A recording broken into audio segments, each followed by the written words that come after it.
right, we're going to look at Jonas's forehand. I'm going to go with Jonas because last name sounds also very Swedish, so I'm going to go with Jonas. The great news, Jonas, is, as I'm letting this roll here, is there's no blatant flaw in your forehand. So all very, very good fundamentals. There are a few things that I can see that might give you trouble if you're worried about your consistency. So I'll just let one or two more run, and then we'll go into the details.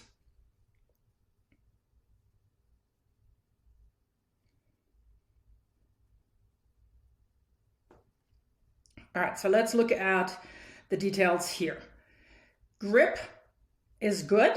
So it looks like you're having either an Eastern forehand grip or you're tending towards a semi-Western slightly. Either one is perfectly fine. And in the preparation, if we have you in your ready position here, left arm helps to take the racket back. You do have a good separation, meaning that when we see this from the side, we will see that your left hand is actually still on the racket past your midline, if I were to slice you in half, looking at you from the side.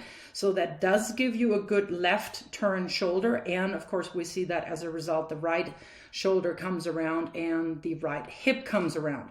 So the unit turn is there.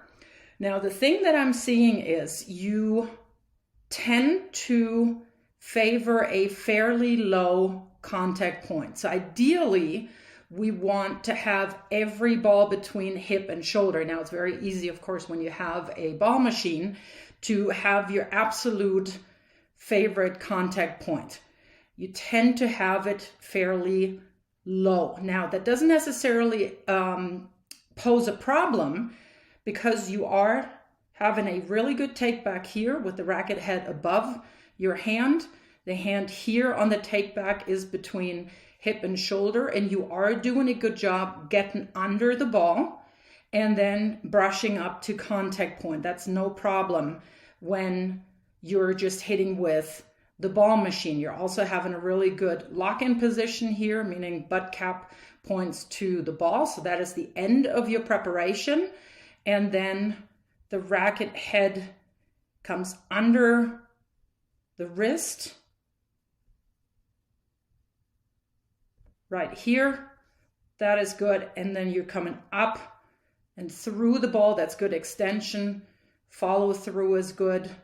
And you finish with the side that you hit with facing to the side. I also like that when you are here in your closed stance that you're just letting your right side come around. That's good for the sequencing in the kinetic chain. But coming back to the lower contact point, that is a little bit of a problem when, of course, then you get variations. So that is where I could then see that you may have some issues with consistency. And I'm saying that because we're now going to switch into the side view, and then I think you see a lot better what I'm talking about. Now, of course, we know that the ball machining is feeding you balls and they are right at you. I would suggest that you're starting further back and move into each ball. Because if we're seeing this here, and I'll just let this run at normal speed, your first inclination is to move back. So you're hitting a lot of balls off your back foot. You are transferring your body weight forward again, but by moving backwards first. You have to make room, you have to create space. And especially on this one, you're seeing as you're striking the ball, your body weight is still moving back. So if I'm scrolling this forward, you see that you're moving backwards. And that, of course, is not the best weight transfer direction. Ideally, we would love to have you be a little bit further back. Say if you started here and then you move up and use a lower load.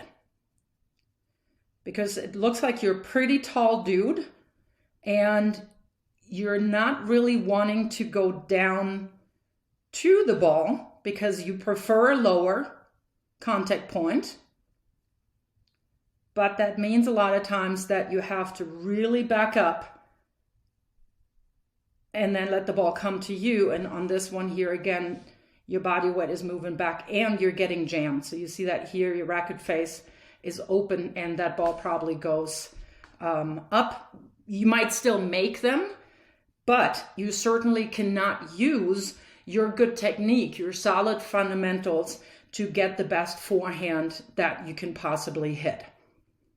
I do like the adjustment in different stances. So you have a couple of closed stances, semi-open and open.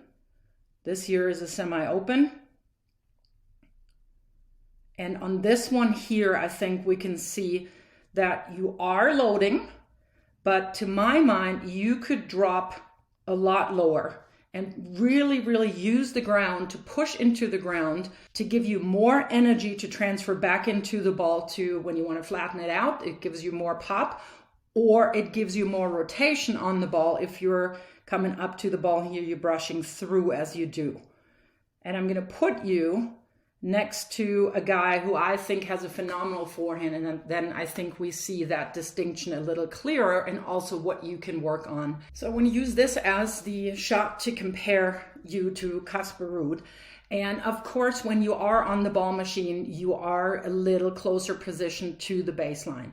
But I am wondering that when you do play points or when you're just rallying, if you are in this position at your level 4.0, it is not a rare occurrence, of course, that people hit the ball a little deeper into this depth of the court. And then, of course, you would also have to move back. And then seeing, of course, how much more room and time that gives the player when they're positioned a little further back, that it makes it a lot easier to come forward to balls instead of being pushed back. But to compare the two of you to each other, let's look at some of the components here. So the take back is good, and you see the first difference here. So you're moving back, that's your first inclination because the ball comes fairly deep. So we see that here coming into the frame, I think it just came off the bounce.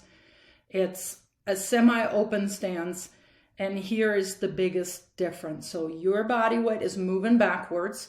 You are catching it on the outside leg, on your right leg, but I don't think there's necessarily very deliberate loading going on, whereas here with Casper Ruud, it is.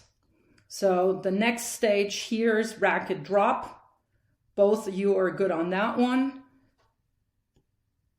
That's the cocking position, meaning that the butt cap points at the incoming ball. I would love for you to drop lower, because you see that you have to reach down to your contact point. And if I'm separating that now, I'll let you run here. See, as you're hitting, that's the same shot that I showed you before. You're moving back. With your lower body, you are coming forward right after, but as you're striking the ball, you're definitely not moving in. And that is the huge difference here with Casper Ruud. He's loading so deep and so well, effectively, that he's lifting up to the ball. And you see how much energy releases into the ball. And then the second that he's catching his bounce, energy continues to move forward and through. So that, to my mind, is the biggest difference there, that I would suggest that you're just starting further back in the court and using your legs a lot more to drop under the ball so that you're getting more comfortable taking the ball a little higher so that you're not forced to move back